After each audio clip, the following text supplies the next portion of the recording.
মহান রব্বুল আলামিনের দরবারে শুকরিয়া, যিনি আমাদেরকে ফজরের নামাজ জামাতের সাথে আদায়ের পর কোরআন শোনার সুযোগ করে দিয়েছেন।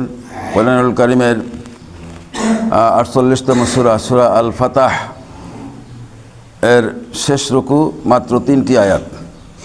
এই 3 আয়াত বিশিষ্ট এই রুকুটি তেলাওয়াত হবে।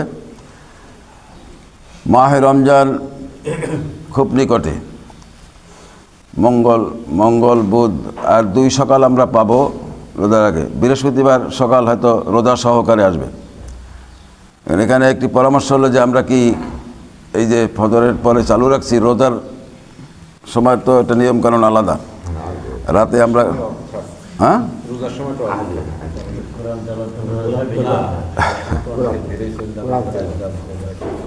মানে ফজরের নামাজের পরে আমাদের রমজান মাসটা একটু ঘুমানোর অভ্যাস রাতে। এখন যদি তা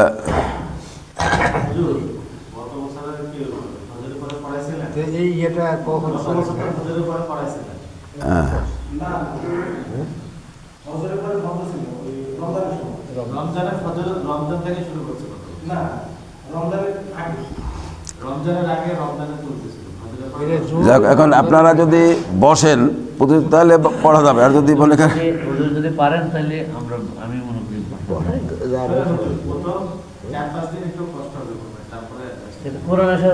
অর্থাৎ চালু থাকবে, চালু রাখবো ইনশাল্লাহ।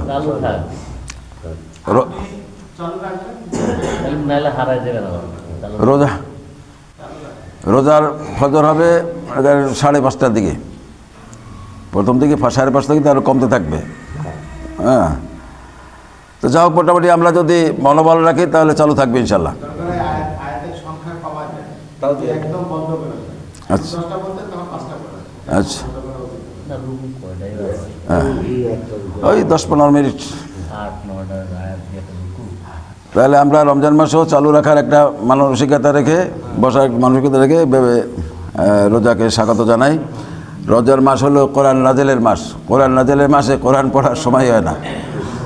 হ্যাঁ, ব্যাপারটা এরকম। একজন পরীক্ষার্থী বলছে যে পরীক্ষার সময় যত এগিয়ে আসছে তত আমি পরীক্ষার দুশ্চিন্তায় এত ব্যস্ত যে বই পড়ার সময় পাই না। অবস্থাটা এরকম কায়দার।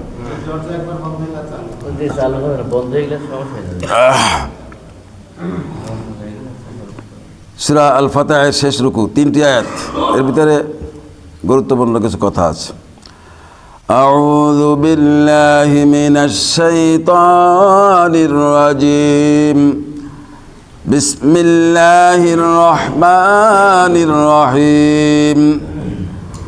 লাকাদ সাদাকাল্লাহু রাসূলাহুর রু'য়া বিল হক লাতাদখুলুন্নাল মাসজিদাল হারাম ইনশাআল্লাহু আমিনিনা মুহাল্লিকিনা রুউসাকুম ওয়া মুকাসসিরিনা লা তাখাফুন فعلم ما لم تعلموا فجعل من دون ذلك فتحا قريبا। আল্লাহ পাক বলেন, অবশ্যই আল্লাহ তাআলা তার রসুলের স্বপ্ন সত্যে পরিণত করে দেখিয়েছেন। রসুল সাল্লাল্লাহু আলাইহি ওয়াসাল্লাম স্বপ্নে দেখেছিল একদিন অবশ্যই তোমরা আল্লাহ তাআলার ইচ্ছায় নিরাপদ মসজিদুল হারামে প্রবেশ করবে। তোমাদের কেউ তখন থাকবে মাথা মুন্ডন করা অবস্থায়, আবার কেউ থাকবে মাথার চুল কাটা অবস্থায়। তোমরা তখন আর কাউকে ভয় করবে না। স্বপ্নের কথা তিনি ভালো করেই জানতেন, যার কিছুই তোমাদের জানা ছিল না। অতঃপর এই বড় বিজয়টা আসার আগেই তিনি তোমাদের আশু বিজয় দান করেছেন। এখানে এই যে রাসূল সাল্লাল্লাহু আলাইহি ওয়াসাল্লাম স্বপ্নে দেখেছিলেন, আল্লাহ স্বপ্নে দেখাইছিলেন যে বাইতুল্লাহ তাওয়াফ করা, তারপরে উমরা করা ইত্যাদি স্বপ্ন দেখে রাসূল সাল্লাল্লাহু আলাইহি ওয়াসাল্লাম 1400 সাহাবী নিয়ে উমরা করতে এসেছিলেন। তো হুদাইবিয়া নামক স্থানে সেখানে যাত্রা বিরতি করলে সেখানে কাফেরদের গতিবিধি পর্যবেক্ষণ করতে হযরত উসমান রাদিয়াল্লাহু তাআলা আনহুকে পাঠানো হয় এবং খবর যায় তাকে ধরে রাখা হয়েছে। এই মর্মে একটা খবর যায়, সাহাবা আজমানদেরকে নিয়ে রাসূল সাল্লাল্লাহু আলাইহি ওয়াসাল্লাম একটা শপথ করেন সেখানে। ওই যে সাজারা, এর আগের রুকুতে ছিল সাজারা শব্দ, অর্থাৎ একটা গাছের নিচে বসে রাসূল সাল্লাল্লাহু আলাইহি ওয়াসাল্লামের হাতে বায়াত গ্রহণ করছিলেন সকলে, যে আমরা এর মোকাবেলা করব, এই মর্মে শপথ করেছিলেন। তো এখানে যখন কাফেরদের এই যে সেখানে সন্ধি চুক্তি করলো তারা, সাহাবা আজমানরা এটা মেনে নিতে পারছিলেন না যে এবছর ফিরে যেতে হবে, ওমরা করতে এসে ওমরা না করেই ফিরে যেতে হবে, এটা মেনে নিতে পারছিলেন না। সূরার শুরুতে ইন্না ফাতাহনা লাকা ফাতহাম মুবিনা এই আদি শুরু হয়েছে, নিশ্চয়ই এটি একটি সুস্পষ্ট বিজয়, অর্থাৎ যেখানে একরকম বাহ্যিক দৃষ্টিতে হেরে গিয়ে মানে মোটামুটি চলে যেতে হচ্ছে, সেখানে আল্লাহ তাআলা বললেন সুস্পষ্ট বিজয়। মোমেনদের হৃদয়ের ভিতরে প্রশ্ন যে এ কেমন একটা বিজয় হলো। আমরা সেই হজ করতে এসে, ওমরা করতে এসে, কোরবানির পশু নিয়ে এসে কোরবানি করতে পারলাম না, হজও করতে পারলাম না, আমাদের ফেরত যেতে হলো, আবার বলা হয়েছে সুস্পষ্ট বিজয়। আল্লাহ তাআলা এর জবাবটা দিয়েছেন এখানে, যে অবশ্যই আল্লাহ তাআলা তার রসুলের স্বপ্ন সত্যে পরিণত করে দেখিয়েছেন। রাসূল সাল্লাল্লাহু আলাইহি ওয়াসাল্লাম যে স্বপ্ন দেখছিলেন সেই স্বপ্ন সত্যে পরিণত হয়েছিল। এটা ছিল ৬ষ্ঠ হিজরি, এই যে হুদায়বিয়ার সন্ধি। আর ৭ম হিজরিতেই আল্লাহ তাআলা এই বিজয় দিলেন, যে তোমরা এই মসজিদুল হারামে ওরা বাধা দিয়ে রাখছিল, মসজিদুল হারাম আল্লাহর ঘরকে ওরা দখলে নিয়েছিল, আর মুসলমানদের সেখানে মানে ঢোকা নিষিদ্ধ অবস্থা হলো। আল্লাহ তাআলা সেটা সুস্পষ্ট বিজয় আল্লাহ দিলেন, যে তোমরা এর পরেই তোমরা মসজিদুল হারামে নিরাপদে প্রবেশ করবে, তোমাদের কেউ তখন থাকবে মাথা মুন্ডন করা অবস্থায়, আবার কেউ থাকবে মাথা চুল কাটা অবস্থায়, অর্থাৎ মাথা মুন্ডন করতেই হবে। এইটা মাথা মুন্ডন করা ভালো, তবে ক্ষেত্র বিশেষ, চুল কাটলেও সামান্য কাটলেও হয় আংশিক। আর এখানে ইনশাআল্লাহ শব্দ আল্লাহ ব্যবহার করছেন একটা কথা আয়াতের ভিতরে, ইনশাআল্লাহ আমিনিন, আল্লাহ চাইলে। এই যে আমরা যখন ভবিষ্যতের কোনো কথা বলি, আল্লাহ তাআলা শিক্ষা দিচ্ছেন যে সেখানে ইনশাআল্লাহ বলতে হবে, আল্লাহ চাইলে হবে, না হলে হবে না। এরপরেই হুয়াল্লাযী আরসালা রাসূলাহু বিল হুদা ওয়া দীনিল হাক্কি লিইয়ুযহিরাহু আলাদ-দীনি কুল্লিহি ওয়া কাফা বিল্লাহি শাহীদা। তিনিই হচ্ছেন মহান সত্তা, যিনি তার রসুলকে যথার্থ পথ নির্দেশ ও সঠিক জীবন বিধান দিয়ে পাঠিয়েছেন, যাতে করে তিনি দুনিয়ার অন্য সব বিধানের উপর একে বিজয়ী করে দিতে পারেন। সত্যের পক্ষে সাক্ষ্য দেওয়ার জন্য আল্লাহ তাআলাই যথেষ্ট।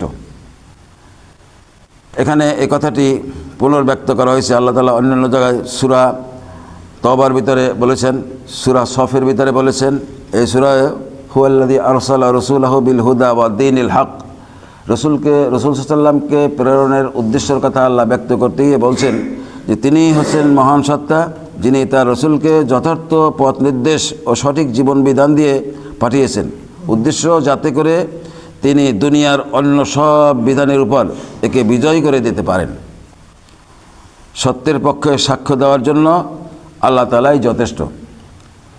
এখানে আমাদের একটি কথা মনে রাখতে হবে যে একামতে দ্বীনের দায়িত্ব পালন ব্যতিরেকে যারা মনে করেন হকের উপরে আছি, তা মোটেই সত্য নয়। আল্লাহ তাআলা একাধিকবার ব্যক্ত করেছেন যে তিনি সেই আল্লাহ যিনি সেই রসুলকে প্রেরণ করেছেন সত্য দিন সহকারে, মানুষের তৈরি করা যত দিন বা জীবন ব্যবস্থা মতবাদ আছে সেগুলো সব পদদলিত করে উৎখাত করে দিয়ে আল্লাহর দেওয়া বিধান যেন তিনি প্রতিষ্ঠিত করতে পারেন। আর এ কারণেই রাসূল সাল্লাল্লাহু আলাইহি ওয়াসাল্লামের দন্ত মোবারক ভেঙেছে, শরীর থেকে রক্ত ঝরেছে, সাহাবা আজমানদের শরীর থেকে রক্ত ঝরেছে। হযরতে হামজা রাদিয়াল্লাহু তাআলা আনহু রাসূল পাক সাল্লাল্লাহু আলাইহি ওয়াসাল্লামের চাচা, তাকে শুধু উহুদের ময়দানে তাকে শুধু হত্যাই করা হয়নি, তার কলিজা বের করে বুকের উপরে বসে কলিজা ছিঁড়ে বের করে তারপর চিবিয়েছে। এই জন্য যখন মক্কা বিজয় হলো, রাসূল সাল্লাল্লাহু আলাইহি ওয়াসাল্লাম কয়েকজনকে মানে বললেন যে তোমাদের ইসলাম গ্রহণ করার প্রেক্ষিতে ক্ষমা করা হয়েছে, কিন্তু আমার সামনে যেন এসো না। সেই হিন্দা এবং ওয়াইসি, হিন্দার কৃতদাস ছিল ওয়াইসি রাসূল সাল্লাল্লাহু আলাইহি ওয়াসাল্লামের এই চাচা, শ্রদ্ধা ভাজন প্রিয় ভাজন চাচা, হযরত হামজার কলিজা বের করেছিল। বলছে তো ইসলাম গ্রহণ করার প্রেক্ষিতে তোমাদের ক্ষমা করা হয়েছে বটে, কিন্তু আমার সামনে যেন এসো না, কেননা আমার সামনে আসলে সেই চাচার কথা মনে পড়ে যায়। তো দিন বিজয়ের জন্য শরীর থেকে রক্ত ঝরানোর আকাঙ্ক্ষা মোমেনের থাকতে হবে, বাতিলের মোকাবিলায় সোচ্চার থাকতে হবে, এই শিক্ষা দেওয়া হয়েছে এখানে। কেউ যদি মনে করেন যে রসুলের এই বিধান কার্যকর মনে হয় বাতিল হয়ে গেছে, না, এটা কিয়ামত পর্যন্ত থাকবে। যারা রসুলের উম্মত বলে দাবিদার, যারা আল্লাহর বান্দা বলে দাবিদার, তারা জান আর মাল ক্রয় মানে আল্লাহ তাআলার কাছে বিক্রয় করে দেওয়ার ভিত্তিতেই একজন মানুষ মোমেন হতে পারে। যতক্ষণ পর্যন্ত রাজি হবে না ততক্ষণ পর্যন্ত বুঝতে হবে মোমেন না, মুনাফিক, পাক্কা মুনাফিক। এই মুনাফিকের তালিকায় যেন আমরা না থাকি। সত্যের বিরুদ্ধে যারা অবস্থান নেয় যে কোনো কায়দায়, এরা হলো পাক্কা মুনাফিক। তো সেই কথা এখানে ব্যক্ত করা হয়েছে। আর শেষ আয়াতটি বলা হয়েছে মুহাম্মাদুর রাসূলুল্লাহ والذين معه أشداء على الكفار رحماء بينهم تراهم ركعا سجدا يبتغون فضلا من الله ورضوانا سيماهم في وجوههم من أثر السجود ذلك مثلهم في التوراة ومثلهم في الإنجيل كزرع أخرج شطأه فآزره فاستغلظ فاستوى على سوقه يعجب الزراع ليغيظ بهم الكفار وعد الله الذين آمنوا وعملوا الصالحات منهم مغفرة وأجرا عظيما। মুহাম্মদ সাল্লাল্লাহু আলাইহি সাল্লাম আল্লাহ তাআলার রাসূল। অন্য যেসব লোক তার সাথে আছে তারা নীতির প্রশ্নে কাফেরদের প্রতি অত্যন্ত কঠোর, আবার তারা নিজেদের মধ্যে একান্ত সহানুভূতিশীল। তুমি যখনই তাদের দেখবে তারা রুকু ও সাজদা অবনত অবস্থায় রয়েছে। তারা আল্লাহর অনুগ্রহ ও তার সন্তুষ্টি কামনা করছে। তাদের বাহ্যিক চেহারায়ও এ আনুগত্যের সাজদার চিহ্ন রয়েছে। তাদের এ উদাহরণ যেমন বর্ণিত রয়েছে তাওরাতে, তেমনি তাদের উদাহরণ রয়েছে ইঞ্জিলেও। আর তা হচ্ছে যেমন একটি বীজ যা থেকে বেরিয়ে আসে একটি ছোট্ট চারা, অথবা তা শক্ত ও মোটা তাজা হয় এবং পরে স্বীয় কাণ্ডের উপর তা দৃঢ়ভাবে দাঁড়িয়ে যায়। চারা গাছটির এই অবস্থা তখন চাষির মনকে খুশিতে উৎফুল্ল করে তোলে। এভাবে একটি মোমেন সম্প্রদায়ের পরিশীলনের ঘটনা দ্বারা আল্লাহ তাআলা কাফেরদের মনে হিংসা ও জ্বালা সৃষ্টি করেন। আবার এদের মাঝে যারা ঈমান আনে এবং নেক আমল করে আল্লাহ তাআলা তাদের জন্যে তার ক্ষমা ও মহা পুরস্কারের প্রতিশ্রুতি দিয়েছেন। মুহাম্মাদুর রাসূলুল্লাহ এখানে বলা হয়েছে, অর্থাৎ যখন সন্ধি চুক্তি হয় তখন মুহাম্মদ সাল্লাল্লাহু আলাইহি সাল্লাম ওকে মুহাম্মাদুর রাসূলুল্লাহ সেই সন্ধি চুক্তিতে লেখা হয়েছিল। কাফেররা আপত্তি জানালো, এক নম্বর আপত্তি হলো যে মুহাম্মদ সাল্লাল্লাহু আলাইহি সাল্লামকে আমরা রসুল বলতে মানেই না, কাজে ওইটা কাটতে হবে। কথাটা বোঝা যায় নাই? ওই মুহাম্মদ সাল্লাল্লাহু আলাইহি সাল্লামকে রসুল বলে মানি না বলেই তো তার সাথে আমাদের দ্বন্দ্ব। তো ওই নামটা আগে কাটতে হবে, নাহলে চিঠি পড়ো দেখবো না, কোনো চুক্তি হবে না। আল্লাহ তাআলা বলছেন মুহাম্মদুর রাসূলুল্লাহ, মুহাম্মদ সাল্লাল্লাহু আলাইহি ওয়াসাল্লাম আল্লাহর রসুল, এ ব্যাপারে আল্লাহই সাক্ষী। রসুল সাল্লাল্লাহু আলাইহি ওয়াসাল্লাম তিনি বললেন তো তোমরা কেটে দাও। সাহাবারা বললেন না ইয়া রাসূলুল্লাহ, আমরা এই নাম আমরা মুহাম্মাদের সাথে রসুল সাল্লাল্লাহু আলাইহি ওয়াসাল্লাম এই নামটুকু আমরা কেটে দিতে পারবো না। নবীজি বললেন তাহলে আমার কাছে দাও, লেখাটা দাও, আমি কেটে দিচ্ছি। আল্লাহ হ্যাঁ নবী, আপনি তো মুহাম্মাদুর রাসূলুল্লাহ, আল্লাহ তাআলার মনোনীত, এতে মানুষের ভোটে পাশ করা না যে ইচ্ছে করলেই মানে মোটামুটি উল্টিয়ে দেওয়া যাবে। হ্যাঁ, তা মোহাম্মদ আল্লাহ তাআলা রসুল, অন্য যেসব লোক তার সাথে আছে তারা নীতির প্রশ্নে কাফেরদের প্রতি অত্যন্ত কঠোর। নীতির প্রশ্নে কাফেরদের প্রতি তারা হবে কঠোর। আবার তারা নিজেদের মধ্যে একান্ত সহানুভূতিশীল হবে। দিনী ভাই হিসাবে পরস্পরের ভিতরে সহানুভূতি থাকবে 100%। নিজের ক্ষতিতে যেমন ব্যথা লাগবে, অন্য কোনো মুমিন ভাইয়ের ক্ষতিতেও ব্যথা লাগবে। কাফেরদের প্রতি কোনো রকম ছাড় নেই, কঠোর অবস্থান আল্লাহ তাআলা শিক্ষা দিচ্ছেন। এরপরে একটি বীজের উদাহরণ দিয়েছেন আল্লাহ তাআলা, যে একটি বীজ মনে করেন বড় বড় যে গাছগুলো হয়, মনে করেন আমাদের যে হ্যাঁ শিশু গাছ, হ্যাঁ প্রথমে একটু কোনো রকম একটু চারা বের হয়, বের হয়ে 2 পাতা, তারপর সাথে পাতা হতে হতে সেই বিশাল কাণ্ড 3-4 জনে মিলেও বেড়ে পাওয়া যায় না, এরকম অবস্থা। তা মুমিনদের অবস্থা তো এই যে সূচনা লগ্নে একটু দুর্বল অবস্থা থাকে, কিন্তু তারপরে আস্তে আস্তে এরা হ্যাঁ শক্তি সামর্থ্য এর প্রচার প্রসারতা এতটা বৃদ্ধি পায়। যারা মুমিন তারা দুনিয়ায় শুধু আল্লাহকে ভয় করবে, আর কাউকে ভয় করবে না। আর একজন মুমিনকে সারা দুনিয়ার কাফের ভয় করে। এটা বোঝেন নাই? ওই যে একজনকে মেরে ফেলা হলো, ওই যে শেষ পর্যন্ত পাকিস্তানে এক জায়গায় আত্মগোপন অবস্থায় পাইলেন, ওই যে কী যেন নাম, যাকে মেরে নদীতে ফেলানো হয়েছে, হ্যাঁ হ্যাঁ ওসামা বিন লাদেন। হ্যাঁ, যেখানে প্রয়োজন মনে করেন সেখানে কাঁদেন। এই লোকটি মানে ইমানের পরিপক্কতায় উঠছিল যে কাফেরদের দমন করতে হবে। সে বিভিন্ন পদক্ষেপ নিয়েছে, শেষ পর্যন্ত একটা পর্যায়ে এসে তাকে আত্মগোপন করতে হয়েছে, তাকে মেরে ফেলছে নদীতে।